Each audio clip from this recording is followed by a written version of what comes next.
नमस्कार मित्रों, मैं पंडित कमलाकांत द्विवेदी लखनऊ से आप सभी के बीच उपस्थित हूँ दिव्य जानकारी के साथ। आशा करता हूँ कि मेरा यत्न ही अविराम हर घर हो खुशियों का धाम की श्रृंखला में ये जानकारी आपके लिए अति महत्वपूर्ण होगी, जो आपके जीवन में खुशियों के नए आयाम जोड़ेगी।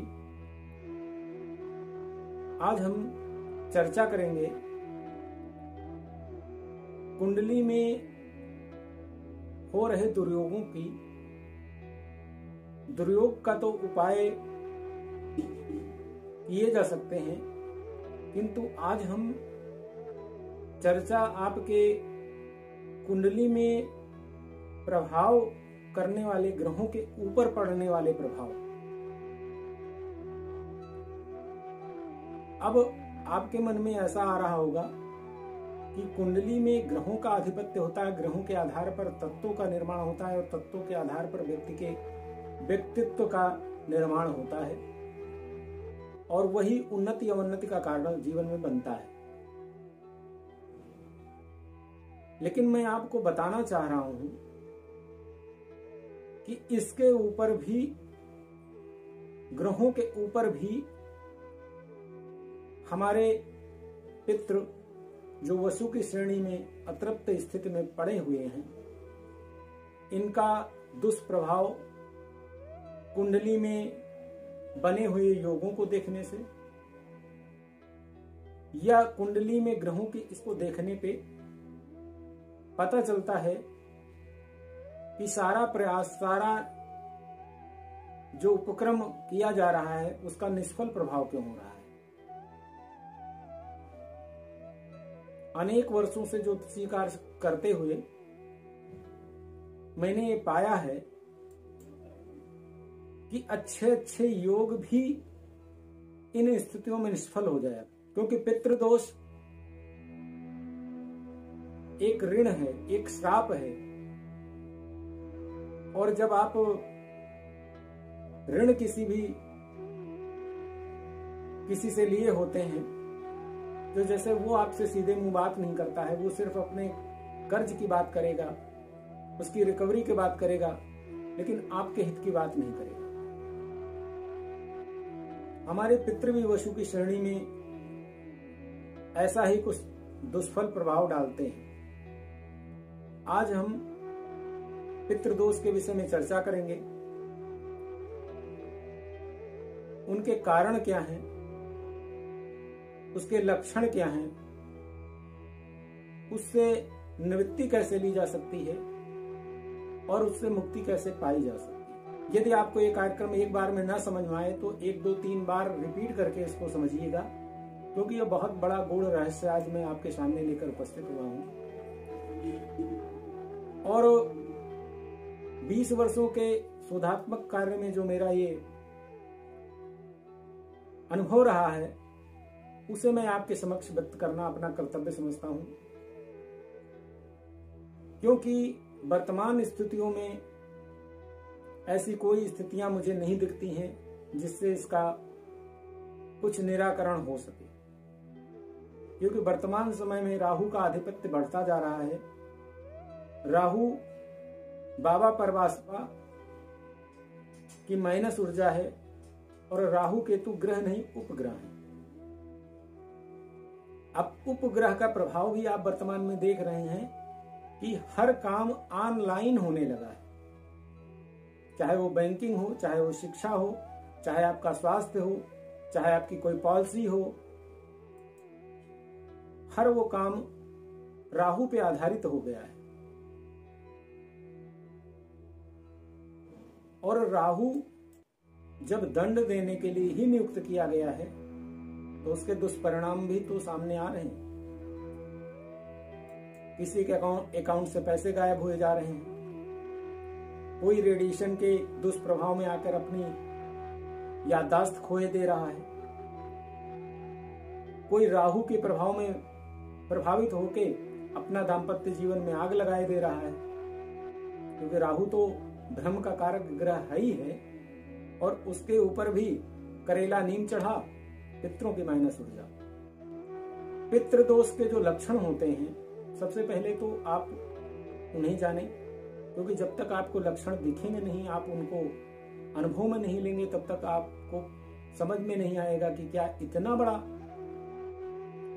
षड्यंत्र हमारे पितृ हमारे खिलाफ कर सकते हैं। जी हाँ, जिन परिवारों में पितृदोष जागृत होता है वहां पे आपसी सामंजस्य होता ही नहीं। 4 व्यक्ति हैं तो चारों एक दूसरे के अगेंस्ट बात करेंगे, कोई एक बात उठाएगा तो दूसरा उस पे टांग खींचेगा, तीसरा लड़ाई को तैयार हो जाएगा। कहने का मतलब है कलहपूर्ण वातावरण घर का होना। इसके अलावा जो भी आय के स्रोत हैं, कमाने को तो हर व्यक्ति कमा रहा है लेकिन पूरा कुछ नहीं पड़ रहा है। इसके अलावा जो भी आय हो रही है वो अननेसेसरी कार्यों में खर्च हो जाए, जिनका कोई मतलब न निकले, चाहे वो दवा में चला जाए, चाहे वो शत्रु पे खर्च हो जाए, चाहे वो कोर्ट कचहरी में खर्च हो जाए, चाहे वो कर्ज देने में खर्च हो जाए। ऐसी स्थितियां परिवार की बनी होती है। घर में सब संसाधन सुलभ होते हुए भी सुख नहीं रहता है, उमंग नहीं रहती है, वातावरण बिल्कुल नेगेटिविटी वाला रहता है। यहां तक व्यक्ति छोड़ दीजिए, अगर उस घर में कोई जीव जंतु पले हैं, कुत्ते हैं, तोते हैं, पशु पक्षी वगैरह पले हैं, तो उनका भी विकास अवरुद्ध हो जाता है। मनुष्य की तो बात कौन करे। जिन घरों में पितृदोष दिखता है उन घरों में रौनक नहीं होती है, मेहमान आते नहीं और आते हैं तो संतुष्ट होके नहीं जाते। इसके अलावा घर चाहे जितना सुंदर हो, चाहे जितना दिव्य हो, चाहे जितनी व्यवस्था अच्छी हो, लेकिन कहीं न कहीं क्रैक होना, कहीं न कहीं गंदगी होना,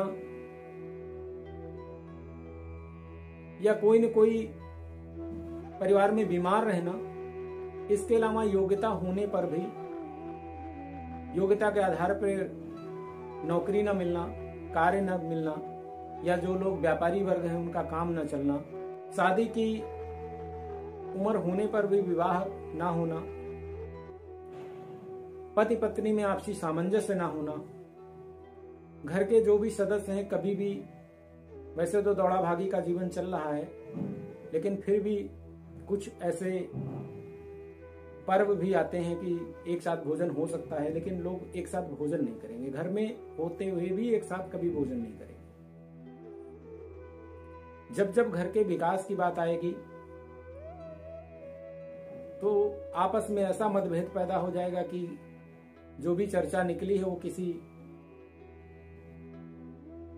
रिजल्ट पे ना पहुंच पाए। ऐसी स्थितियां जिन परिवारों में पितृदोष होता है बनती हैं। और पितृ हमारे वशु की श्रेणी में होते हैं, क्योंकि मानव जीवन में जो आत्मा रूपी, आत्मा तो अजर अमर है, लेकिन उसी की हिसाब से इस शरीर को दंड भोगने पड़ते हैं। क्योंकि ऋण अगर हमारे पितरों ने लिया है, कष्ट हमारे पितरों ने दिया है और हमें उन्होंने जीवन दिया है, और अपने जीवन का जो भी कमाया हुआ धन ऐश्वर्य माया है वो भी हमें दिया है, तो पितृ ऋण भी हमें ही चुकाना होगा। वैसे जन्म लेते ही व्यक्ति 3 ऋण लेके पैदा होता है: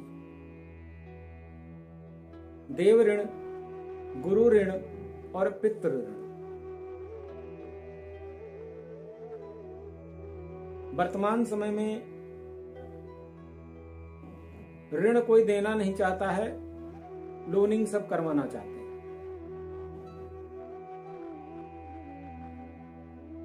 अब पितृ ऋण के बिना नो ड्यूज के क्या विकास संभव है?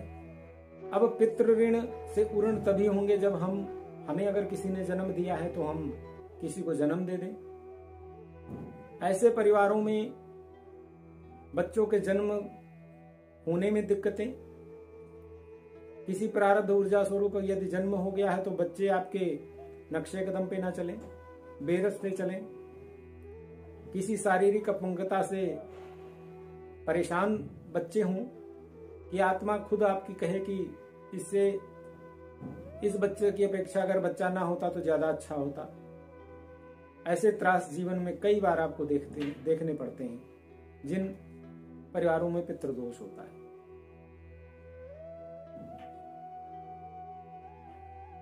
मानव जीवन तो वैसे भी अनेक जन्मार्जित पाप जो और अनेक जन्मार्जित पुण्य जो लेकर पैदा होता है, लेकिन हम अपने कर्म से, क्योंकि हमारे मनीषियों ने हमारे 4 पुरुषार्थ बताए हैं, धर्म, अर्थ, काम और मोक्ष। लेकिन आज धर्म नाम तो रहा नहीं, तो गुरु का पीड़ित होना तो वैसे भी लाजमी है। जो गुरु की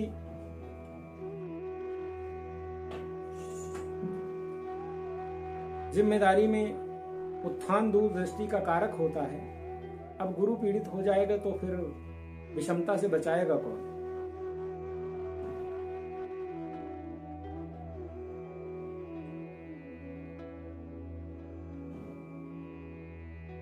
दूसरा, शुक्र यदि पीड़ित हो गया तो शुक्र तो लक्ष्मी का कारक, भोग का कारक ग्रह है, पत्नी का कारक ग्रह है।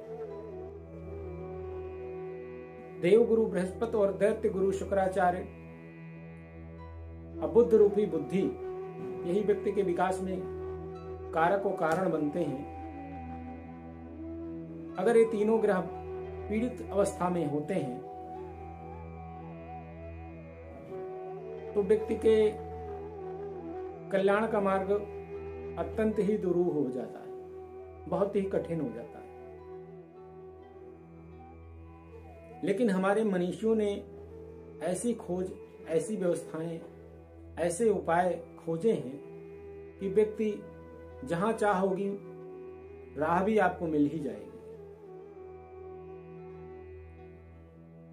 पितृ दोष शमन में कुछ वैदिक उपाय हैं, उनके लिए योग्य आचारों की आवश्यकता होती है, अच्छे मार्गदर्शक की आवश्यकता होती है और आपको उस पे चलने के लिए दृढ़ संकल्पित होना पड़ता है। लेकिन उसके पूर्व कुछ छोटे छोटे उपाय मैं आपको बताना चाहूंगा, जिसको करने मात्र से आपके जीवन में धीरे धीरे जो ये अवस्थाएं हैं, कम से कम आपकी बुद्धि तो काम करना ही शुरू कर देगी।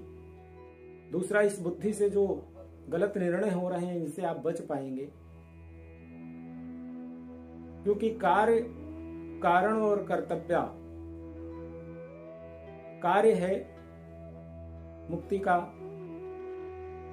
कारण है अपने परेशानियों से समन का और कर्तव्य है मनुष्य योनि को सार्थक बनाने का।